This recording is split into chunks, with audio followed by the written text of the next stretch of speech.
देखिए, जब बात विक्रम सिंह जी ने भी बता दी और मैं पुनः गंभीरता से और दृढ़ता से कहता हूं, कांग्रेस के महोदय से बचकानी बात, खिलवाड़ करना बंद करिए। जो ऑन द स्पॉट प्रोटेक्टी है, ये उसका अधिकार ही नहीं है कि वह तय कर सके। जैसे मैं जनता को समझने के लिए बताता हूं, अगर आर्मी किसी चौकी के ऊपर कुछ सैनिक या चौकी पे लोग तैनात हैं, तो वो आगे बढ़ना या पीछे बढ़ना ये उनके अधिकार में नहीं है, ये सेंट्रल कमांड तय करता है। वो कमांड को बता सकते हैं कि आगे बढ़ना है पीछे। कारण क्या है कि अगर वो वीआईपी को प्रोटेक्ट कर रहे हैं, उस समय उस जगह पे रहने में ज्यादा खतरा है या उस जगह से निकलने में ज्यादा खतरा है, ये कंट्रोल रूम तय करता है। ऑन द स्पॉट नहीं तय कर सकता। और जो आप कह रहे हैं सुरेंद्र राजपूत जी, डिस्टर्ब मत करिए मान्यवर, डिस्टर्ब मत करिए। आपको जो बोलना था बोल चुके। जो बचकानापन है वो जनता के सामने दिख रहा है। राहुल गांधी जी जो यह बात कह रहे हैं, उनके पास उस बात का कोई प्रमाण है? क्योंकि वो ऐसा कह ही नहीं सकता। जो व्यक्ति वहां के ऊपर प्रोटेक्टी है, उसका यह अधिकार ही नहीं है। उसका काम सिर्फ अपने प्रोटेक्टी को प्रोटेक्ट करना है। क्यों? क्योंकि उस जगह पर रहने में खतरा ज्यादा है या उस जगह से निकलने में खतरा ज्यादा है, ये तो कंट्रोल रूम तय करेगा भाई। इसलिए मैं कह रहा हूं, इस पर राजनीति करना छोड़ दीजिए। दूसरा जो राजनीति का विषय था, उस पर मैं कहना चाहता हूं, चलिए हमारे कांग्रेस के मित्रों ने माना तो कि खतरा पाकिस्तानी आतंकवादियों से है। इसका अर्थ क्या हुआ? कितने भी शांति के कबूतर उड़ा लो, सुरक्षा की गारंटी बंदूक से ही आती है। अगर बंदूक की सिक्योरिटी नहीं दिखेगी तो ये जो आप लोग कहते थे हां सब बिल्कुल मिलके रहेंगे, वो लोग, कुछ लोग ऐसे होते हैं जिनकी फितरत ही ये होती है। यह भली भांति समझ लेना चाहिए। अच्छा हुआ कि आपको यह समझ में आ गया कि आतंकवादियों को रोकने के लिए सुरक्षा बल ही चाहिए। और सुरक्षा बलों पे कार्रवाई करने पे जो आप लोग ह्यूमन राइट्स की बात, जीरो टॉलरेंस की बात और उनको सड़क छाप गुंडा कहने की बात कहते थे, आज माफी मांगना चाहिए। वो अपनी जान जहमत पे डालकर नेताओं को बचाने का प्रयास करते हैं। और तीसरी बात, मैं इस विषय से अलग हटके अंजना जी थोड़ा एक आम जनता को भी कहना चाहता हूं। ये केजरीवाल जैसे लोग जब आके कहने लगे थे ना, मैं वीआईपी सिक्योरिटी नहीं लूंगा, मैं तो ये नहीं लूंगा, वैसे तो आपका सब ले रहे हैं। वास्तविकता में आम जनता को इस विषय की जानकारी कम होती है। देखिए, ये सिक्योरिटी की चीज केवल लग्जरी नहीं होती है, यह आवश्यकता होती है।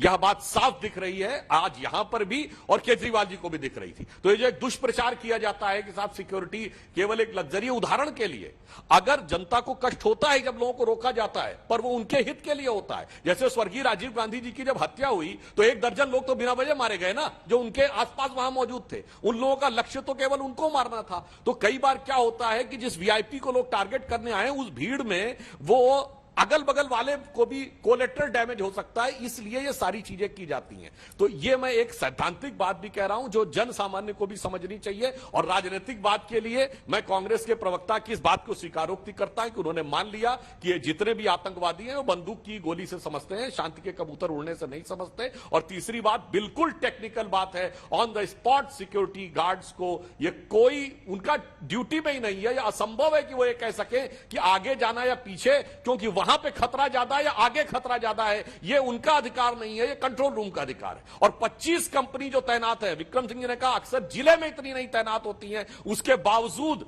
अगर आपको यह लग रहा है तो मुझे लग रहा है कि मेरे मन में, आपके मन में कहीं कोई दूसरा मंतव्य था। 25 कंपनी अगर किसी के पास हो, 15 पैरामिलिट्री फोर्स और 10 कंपनी जेएनके पुलिस की, कोई ऑफिशियल कम्युनिकेशन नहीं, कोई आपके पास ऑफिशियल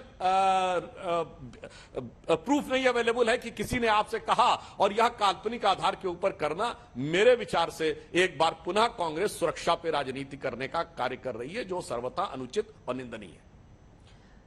सुरेंद्र जी, आप जवाब दीजिएगा इसका। इरफान हाफिज लोन साहब पॉलिटिकल एनालिस्ट और समीर भट्ट साहब प्रवक्ता नेशनल कॉन्फ्रेंस से हमारे साथ जुड़ गए। लेकिन जल्दी से मैं एक सेकंड, सुरेंद्र राजपूत जी, इसी मौके पर वो आपको एक पाठ पढ़ा रहे हैं, वो ये कि सुरक्षा बल जिस तरह से अपनी जान को जोखिम में डालकर वीवीआईपीज की सुरक्षा करते हैं, उनको लेकर बड़े नेताओं ने आपके संवेदनहीन बयान दिए हैं।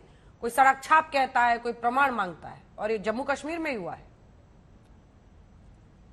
3-4 चीजें अंजना जी बड़ी महत्वपूर्ण है। पहली चीज तो सेना को लेकर के हमने कभी कुछ नहीं कहा। अगर किसी नेता ने व्यक्तिगत रूप से कहा हो तो उसकी हमने मजम्मत की, एक बात।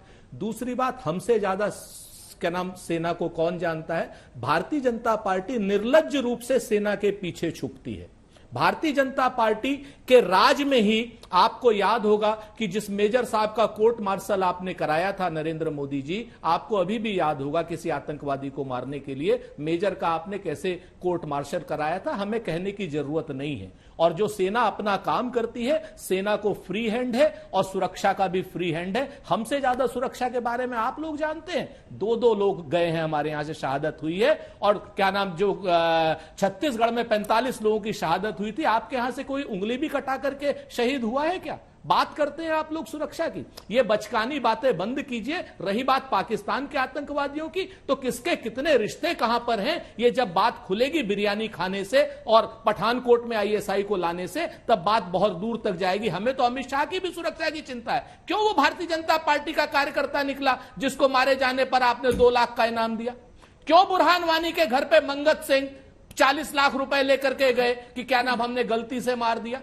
आप क्यों जम्मू कश्मीर पर इस तरीके की तुच्छ राजनीति कर रहे हैं? क्यों आप इस बात को बार बार कहना चाहते हैं कि एक धर्म विशेष के ऊपर आप लेकर के आना चाहते हैं? आतंकी और जम्मू कश्मीर में जो आतंकी हैं उनके बारे में राजनीति मत कीजिए और बेवजह की निर्लज्ज बातें मत कीजिए। मैं आपको बता देता हूं, सुरक्षा को लेकर के इस तरीके की बात करना। और रही बात जम्मू कश्मीर के चीफ सेक्रेटरी ने स्वयं बयान दिया है कि वहां पर बहुत भीड़ ज्यादा थी, और राहुल गांधी जी ने भी बहुत स्पष्ट रूप से कहा कि मुझे न जाने की सलाह दी गई। तो आप अपनी सुरक्षा एजेंसियों से पूछिए ना, पूछिए आप उन NSG कमांडोज के जो ऑफिसर्स हैं। आप हमसे सवाल जवाब करने की जगह अगर आप उनसे सवाल जवाब करेंगे तो ज्यादा अच्छा होगा। और इस तरीके की बातें करना बंद कीजिए। राहुल गांधी की सुरक्षा करना भारत सरकार की, यानी नरेंद्र मोदी सरकार की जिम्मेवारी है।